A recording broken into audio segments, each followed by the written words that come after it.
Russian state television frequently broadcasts footage of frontline action that presents its military as technologically and numerically superior.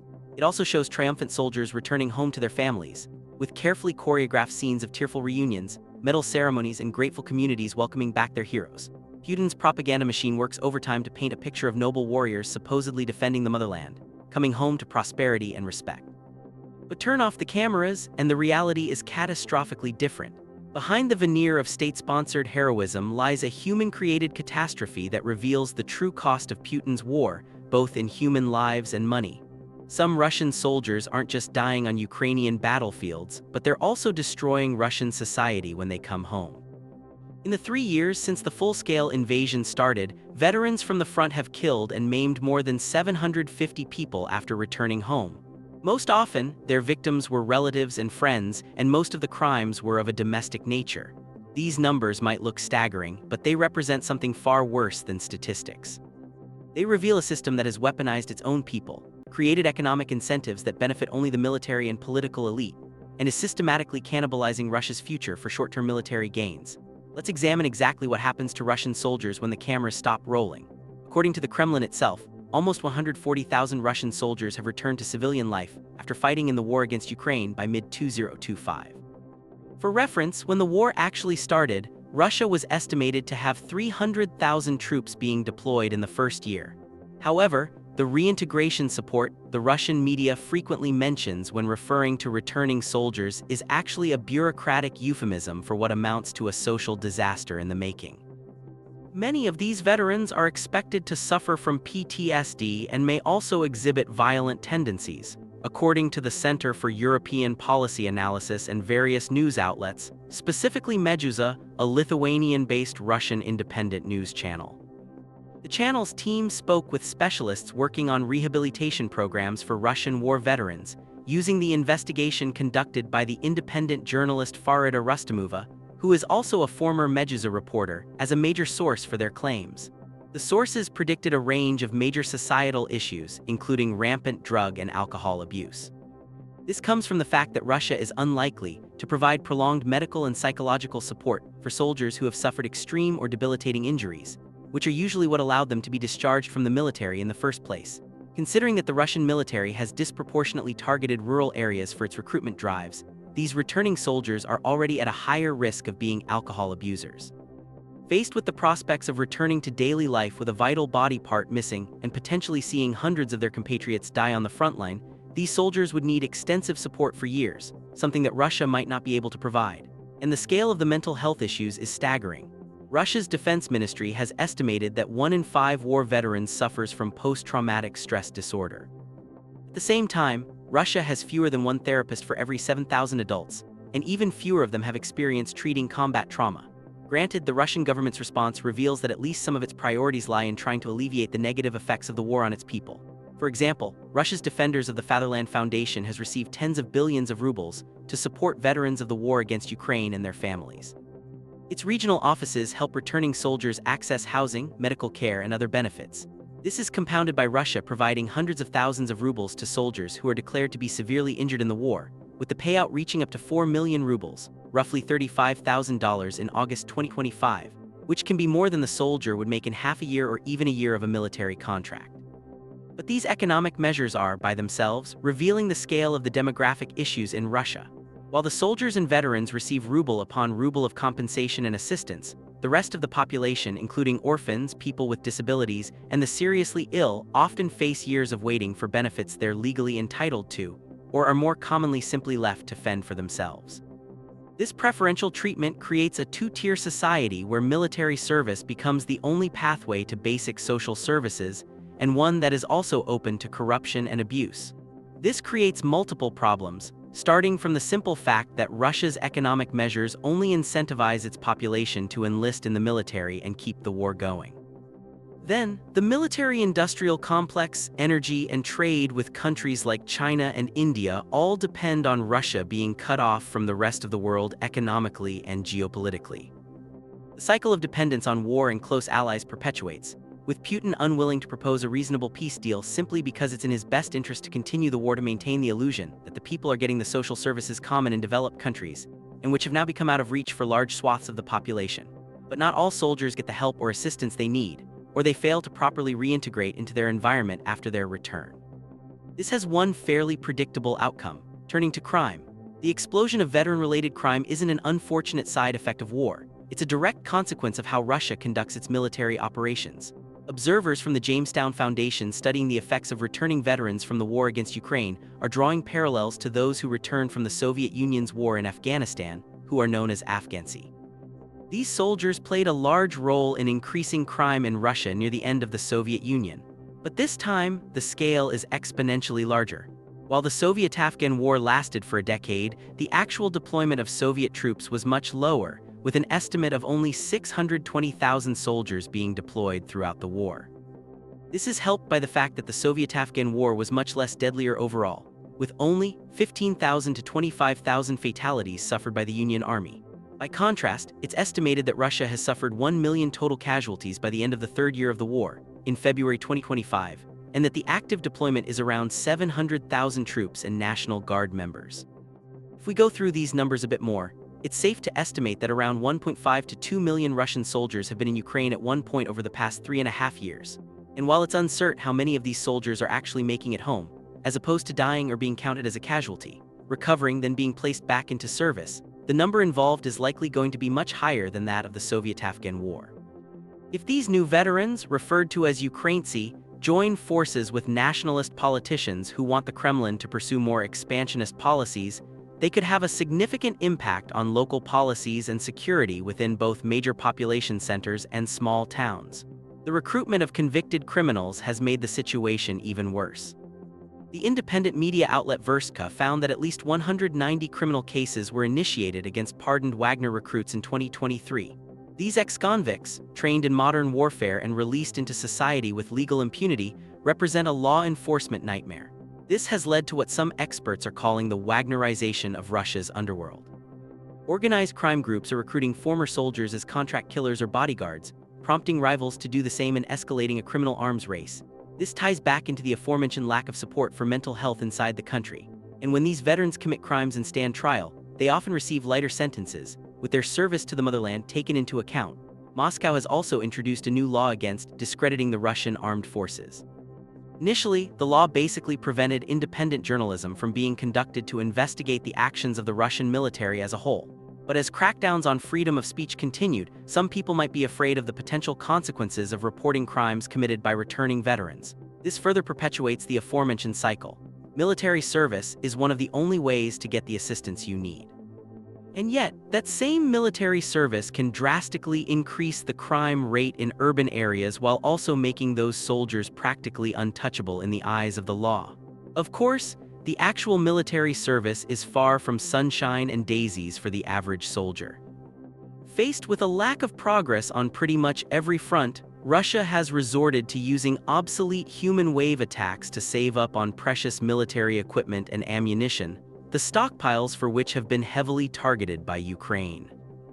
Using basic infantry as the only way to attack a country with layered defenses, and perhaps the world's most advanced drone network, is basically suicide for a large portion of the units involved. And there is regular news that suggests complete breakdowns of Russian attacks in the absence of actual high-grade gear. This stems from the utterly broken Soviet military doctrine that is heavily centralized and practically negates any responsibility or strategic relevance of commissioned officers near the front line. Instead, Russian strategy depends on predetermined plans that aren't adaptable enough to matter. Given increased surveillance and intelligence sharing between Ukraine and the West, this leaves Russian soldiers in a practically impossible situation. Getting deployed to the front means a high likelihood of death. Not enlisting at all precludes them from vital government support plans. And when fleeing the country altogether has become out of reach, some Russian deserters have resorted to a new tactic to avoid being sent to the war: getting locked up. They and their lawyers must create cases that would result in actual sentences that would preclude them from ever serving in the military in the first place. Of course, even this isn't a surefire way to escape the war, as Russia has already relied on tens of thousands of convicts to bolster its military figures. Those who don't take that route in an effort to be discharged from the military or simply run away. According to an iStories investigation, at least 49,000 Russian soldiers deserted from February 2022 to May 2025. For those who can't escape through desertion, surrender to Ukrainian forces becomes the preferred option. At least then, Ukrainian holding prisons for prisoners of war have been considered to have much more favorable conditions than Russian ones. This represents the ultimate failure of military morale, when soldiers would rather surrender to the enemy than continue serving their own country. But beyond the psychological effect of the war on individual soldiers, the true failure of the war is Russia's new economic status, or lack thereof. The war economy that Putin has created appears to benefit soldiers financially, but it's actually a sophisticated form of economic colonization that extracts wealth from Russia's future to fund present destruction. Monthly wages primarily depend on rank and combat participation, but the starting monthly wages have been estimated to be roughly 3 times the average for the country. This is compounded by generous recruitment bonuses, which in some cases constitute 6 to 9 months of the already inflated salary. These increased payments are intended to boost recruitment without resorting to unpopular mobilization efforts, and are the main reason why Putin seems to keep finding hundreds of thousands of men to recruit year in and year out for the war. And even then, the number of people who get the sign-up bonus seems to be steadily decreasing. Meduza found out that the second quarter of 2025 had more than a third of soldiers sign the contract compared to the figures from the same period in the previous year. The apparent prosperity of offering higher salaries to the soldiers is also built on a foundation of economic destruction. Russia's defense and security spending for 2025 is projected to be 7.5% of GDP and account for 40% of total federal expenditure, a record not seen since the Soviet Union's Cold War era. In parallel, spending on social welfare policy is projected to decrease by nearly 16% year-on-year. The government is essentially bribing soldiers with money stolen from Russia's civilian population and future generations.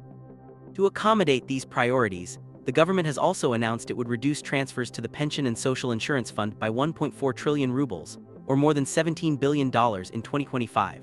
This creates massive distortions throughout the economy. The war economy is draining talent and resources from essential public services. Healthcare and education are suffering acute staff shortages, outdated infrastructure, and a lack of investment. These problems are particularly severe in rural and less developed regions where services have deteriorated to crisis levels. The financial incentives for military service create another layer of problems for returning soldiers. Given that military personnel have by now been accustomed to earning millions of rubles per year, they will be reluctant to take low-paying jobs once the war ends, and many will be left without money. This significant decline in their standard of living is expected to drive many toward crime. Meanwhile, Russian authorities claim that only 57% of 137,000 demobilized soldiers had found employment by May 2025. But according to Defense 24 and Radio Svoboda, most of these jobs are in security or manual labor, paying just 40,000 to 60,000 rubles, or $474 to $710 a month, around 1.5 to 2.5 times the minimum wage. While it might be a coincidence, there's a chance this is a deliberate strategy to create dependency on military service. Workers who earned over 200,000 rubles, or $2,405 per month in combat zones won't be able to psychologically adjust to earning 50,000 rubles, $590 in civilian jobs. The government has essentially created a military caste that can only maintain its standard of living through continued warfare. And while soldiers receive preferential treatment, ordinary Russians face systematic abandonment by their government. In March 2025, British military intelligence revealed that 160 Russian hospitals were closed in the previous year, probably because medical resources were being redirected from the civilian to the military sector. Putin's war economy is also consuming Russia's demographic future. As it stands, Russia's army represents 3% of the country's labor force, which has roughly doubled since 2020. Working-age men are systematically removed from the available pool of workers, with nobody to replace them. And this gets worse when you consider the broader demographic impact. The Russian Federation suffered one of its lowest fertility rates right in the middle of the 1990s due to the economic fallout of the breakup of the Soviet Union. At that point, the fertility rate dropped to 1.4 or even 1.2 before only slightly bouncing back to 1.8, which is still below replacement level. When you combine this with the estimated 1 million casualty count over 3 years, there's an entire generation of men that either didn't exist in the first place or are being actively exterminated in the war. That same generation won't be able to become a part of the workforce or contribute to population growth, essentially creating a hole in Russia's demographics that would take decades to patch up. The casualties make the demographic impact even more severe. Based on Western estimates of Russian casualties approaching 1 million killed and wounded, an entire generation of young men has been removed from Russia's economic and social life. This isn't just a temporary wartime sacrifice, it's permanent demographic damage that will affect Russia for decades. And as their quality of life declines, former soldiers are also expected to take out loans en masse, something which is practically impossible to do when the country's banks have forecast liquidity problems and are entering a structural deficit. This will accelerate the economic death spiral for many veterans who haven't been able to serve in the military for long enough to save money and transfer it home, as well as those who have medical bills and rehabilitation to pay. The ultimate irony of Russia's war economy is that it has created prosperity for the very people destroying Russia's future while impoverishing everyone else.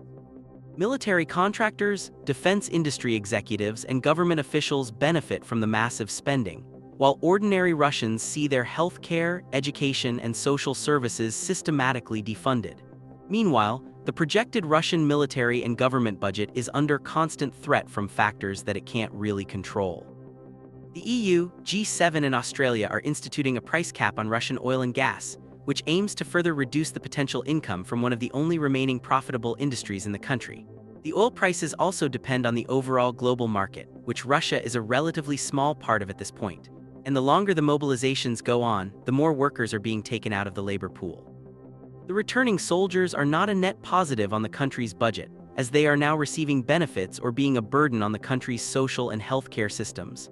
Each passing month also increases the scale of Western sanctions, which Russia has only been able to avoid through its trade with China. But that can also be affected if the West decides to go after China again. For example, most Chinese banks no longer trade in rubles in fear of being cut off from trading in the US dollar, as retaliation for conducting business with Russia. The proxy trade war between the West and Russia through China is also forcing China into an uncomfortable position where it has to maintain a facade of neutrality while openly supporting Russia as its biggest ally. Putin has created an economic model that can only survive through continued warfare. Peace would expose just how severe Russia's economic and demographic problems are and force the government to confront the massive social problems it has created. But on the flip side, admitting there's a problem sends a clear signal to the few remaining allies that Russia has that it's no longer a viable partner. Considering how heavily Russia depends on exporting its oil and gas to giants like China or India, at least profitably, losing them as strategic partners could sever one of the last remaining lifelines for the country.